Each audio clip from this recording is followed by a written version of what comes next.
बहुत समय पहले की बात है। एक छोटे से गांव में रघु नाम का एक गरीब किसान रहता था।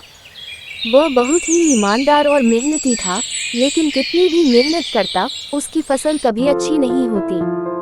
वह रोज भगवान से प्रार्थना करता, हे भगवान, मेरे हालात कभी तो सुधरेंगे।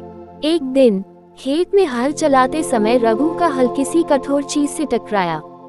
उसने मिट्टी हटाई तो देखा वहां एक पुराना पीतल का कलश दबा हुआ था। रघु ने उसे बाहर निकाला और झाड़कर साफ किया।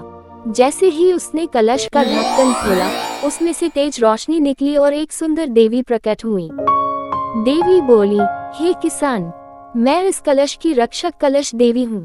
वर्षों से मैं यहाँ बंद थी और तुम्हारी सच्ची मेहनत और ईमानदारी के कारण ही मुझे मुक्ति मिली है। अब मैं तुम्हारी सहायता करूंगी। रघु घबरा गया और हाथ जोड़कर बोला, देवी माँ, मुझे कुछ नहीं चाहिए, मैं तो बस खुश रहना चाहता हूँ। देवी मुस्कुराई और कहा, सच्चा सुख पाने की यही पहचान है। इसलिए मैं तुम्हें एक वरदान देती हूँ, जब भी तुम इस कलश को छुओगे और मन से कुछ मांगोगे, तुम्हारी जरूरतें पूरी होंगी। लेकिन याद रखना, लोभ मत करना, वरना वरदान श्राप बन जाएगा। रघु ने सिर झुकाकर धन्यवाद किया और कलश को घर ले आया। अब रघु का जीवन बदल गया।